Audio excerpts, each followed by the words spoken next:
If you clicked on this video, chances are you're probably wondering what the future holds for Pokemon cards, as the market's really been all over the place. And a lot of people are wondering what actually happens from here. And also, if you are a first-time viewer, welcome to the channel. My name's Phil and I've been collecting Pokemon cards since the early 2000s. Definitely feel free to subscribe. And also, as a cool little bonus, I'm actually partnering with Whatnot for a live stream giveaway where I'll be giving away over 60 Pokemon booster packs, which include Twilight Masquerade and Heatwave Arena, along with selling some packs as well. But I'm going to speak more about that in just a moment and how you can earn a $15 credit. Though we've got a lot of things happening with Pokemon at the moment, right? From booster boxes selling out the moment they release on Pokemon Center, to scalpers literally physically fighting over product, to singles becoming so volatile in price. I mean, it really is bringing up a lot of questions such as, will the current undersupply issue be resolved? And will Pokemon products be readily available? And that's why within this video, I'm actually going to be unpacking these concerns and hopefully give some clarity for the future of Pokemon cards and Pokemon collectibles. Because one thing that really needs to be understood is just how incredible Pokemon cards are. And I don't mean that as a way of just glazing over Pokemon cards. They literally have this like magical, weird, untouchable aura around them. It's actually really bizarre. Like so many other TCGs are barely surviving to stay relevant, while Pokemon doesn't even need to do anything but release new sets. I mean, look at Magic, right? They've got so much new serialized cards and they're doing all these bunch of crossovers. And then they had like the Lord of the Rings, you know, the promo card where there was only one of them. And you know, they've even brought SpongeBob into the spotlight. It's actually wild, right? Or even Yu-Gi-Oh! Just consistently reprinting their old school sets. There's just so many things happening where they're just trying to stay in the limelight. Or, you know, with Dragon Ball Masters releasing serialized cards in hopes to stay competitive. I mean, all these TCGs are putting their maximum strength to stay in the spotlight, right? Pokemon doesn't need to add serialized cards. Pokemon doesn't have to bother with doing any crossovers with other franchises. They don't need to release these crazy anniversary events or reprint their classics like base set. Literally, all they need to do is exist. And I kind of feel a lot of collectors never really realize how incredible this is. They literally have a secret sauce that no one can replace. Though the future of Pokemon cards is something we all want answered, especially in 2025, as it's no secret that nearly every set gets sold out the moment it gets released.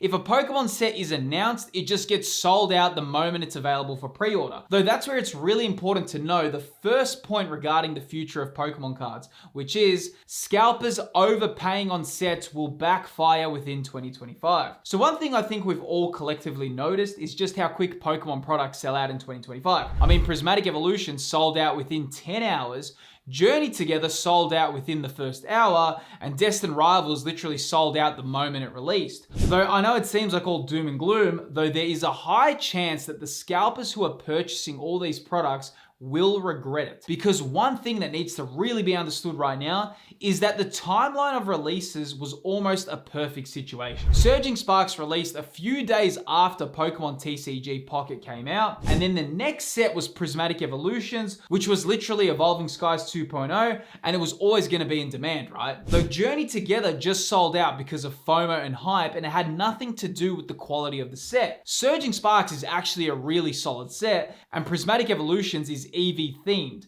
But when we look at Journey Together, the only reason it actually sold out was because of hype and FOMO. It had absolutely nothing to do with the cards inside the set. And we can now see how far the prices of singles have tumbled because people just purchased it literally because it was a new Pokemon product. Because you gotta realize, right, when scalpers take a gamble on a set and pre-order it the moment it's announced, they are hoping that it's going to be something amazing, right? But the issue is, no one knows the pull rates. No one knows the cards inside the set. No one knows anything about the set when it's announced. So while we may get a good quality set like Surging Sparks or Prismatic Evolutions, there's also a chance the set may be lackluster, and when everyone has over leveraged themselves, they can really regret it. So that's why when scalpers just pre-order these sets immediately and try to get as much as they can, they don't know what they're getting. And I think a lot of the sets will disappoint collectors, and when the sentiment changes, people will regret it. Now also, just for a little bit of exciting news, Whatnot has actually launched in Australia, and they approached me to go on an exclusive combination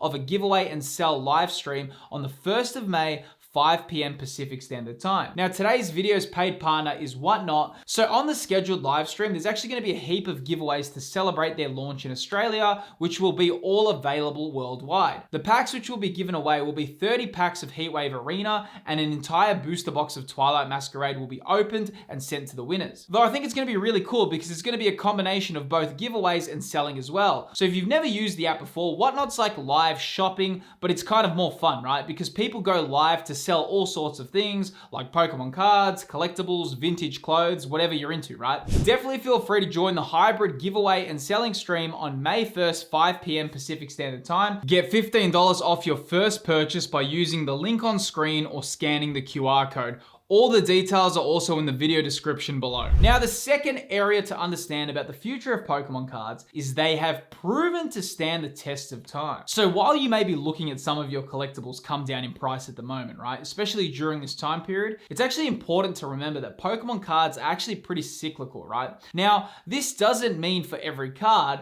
but a lot of products go through a period when they calm down, especially when we kind of exit a hype period, right? So one of the big issues with the whole vintage boom from 2020 and 2021 was that a lot of people came into the hobby from their childhood and they were just excited, right? They were bored because of the lockdowns and they just felt like spending on something to relive their childhoods, right? But they kind of made bad purchasing decisions. And what I mean by this is that collectors would literally buy damaged vintage cards or heavy played vintage cards thinking they're purchasing these gold mines, right? But the problem was the psychology of the collector was going through a bit of a transformative shift. Because as much as people love their vintage cards, a whole new paradigm shift entered, which was the value of the quality of the cards. People started desiring cards in high pristine quality. So, during this time period, collectors literally shifted because they didn't want to just own the card anymore. They wanted to have it in the best quality too, which meant either a mint copy or a PSA 10 version. So, a lot of these collectors who overpaid on these damaged vintage cards, they kind of regretted it years later because they became junk, right? Now, I'm obviously not talking about your high valued first editions, like your first edition Venusaurs or your first edition Nidokings, right? I'm speaking about like basic commons and hollows. Believe it or not, during this time period, people were spending heaps on these. But that's kind of an example of cards that will likely never reverse in price from what they achieved in 2020 and 2021.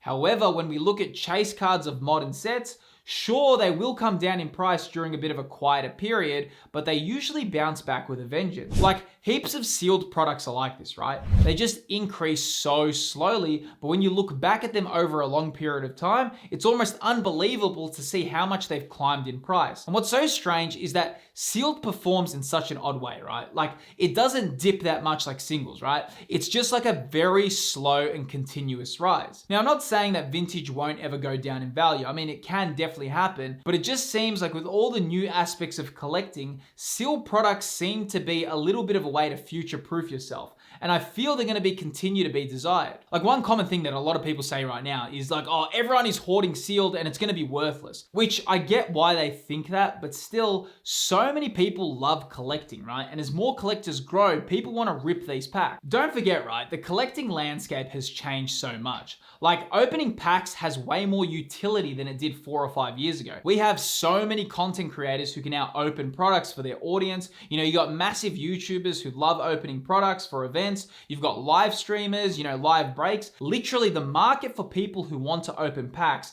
is getting far larger. So this needs to be something that everyone takes into consideration. I kind of feel like with all these huge changes happening, right, that sealed has even become more useful because its utility has actually increased. It's not that just someone wants to hold it in their collection or just display a sealed booster box, right? It can actually be opened one day in the future for people who have an audience or people who are interested in those sets. Though you also need to kind of keep informed about sealed, right? Because sometimes it can be easy to overpay if you're not having a good overview on the market. And that means staying in the know for restock news or if reprints are coming within the market. Now, if you do like quick updates for this kind of useful information, there's actually a whole section on my Discord that users regularly update. For example, in the leaks and news section, you can easily find out about upcoming sets and reprint news. Feel free to join the Discord. The server invite is in the description of this video. Though one area for 2025 that I think it's important to note down down is the expectations collectors will have for grading companies. So at the moment, right, grading companies have usually been held by the big three, which is CGC,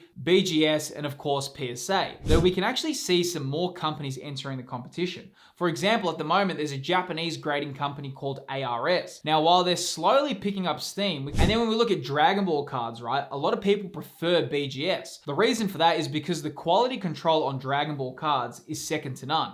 So the chances to get a BGS black label is far higher than most TCGs. So just knowing what the consumer prefers is really important. But in 2025, I think a lot of people will expect more transparency from grading companies. We can even see TAG getting a lot of momentum now as well. And a big reason why they're so popular is because of the reports they provide and how strong their transparency is. And in marketing within 2025 and 2026, the biggest thing we're told that people will want is transparency. Transparency is the key ingredient for companies wanting to win. And I think we can actually see how consumers are really wanting this level of transparency for their collectibles. Though one thing to consider, right, if a lot of companies started providing really in-depth grading reports, would that then begin creating a higher premium on cards with reports over cards that don't have them that were graded before they were introduced? What I mean by that is, let's just use the Moonbryon in PSA 10 for this example. If PSA freshly started showcasing high-end grading reports, similar to what TAG is doing, where they kind of showcase every imperfection and deliver a report with your grade, would the PSA 10 that was sent in before the introduction of these grading reports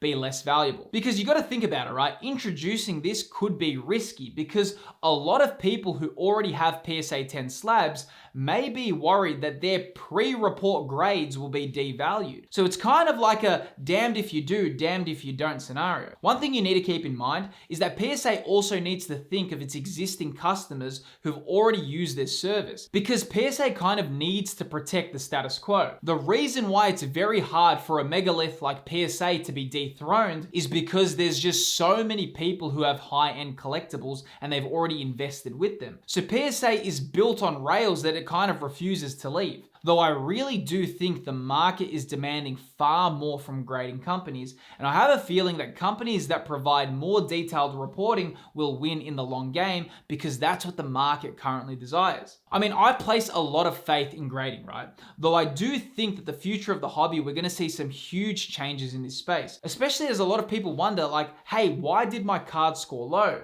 And people just want more answers for their grades. And I think this is really great for the consumer. I think people don't realize that having competition in the market only benefits the consumer the most. That's why I actually really recommend it with everyone. Don't get too combative with like grading companies, and more so, just embrace the competition, as this helps all of us as consumers. So, you know, another area I think which will become more important is that I think people will learn to miss out on sets because, you know, the hobby is getting quite expensive. And I think it's getting pretty clear to see just how expensive the entire hobby has become. And like one thing that I think is really cool is that yes, there's expensive chase cards, but there's also some cool Pokemon cards which are currently under $10. And the exact Pokemon cards which are under $10 can be found right here. Within this video, I actually unpack 10 amazing Pokemon cards which are currently under 10 USD. Click the video that's appearing on screen right now and I'll see you there.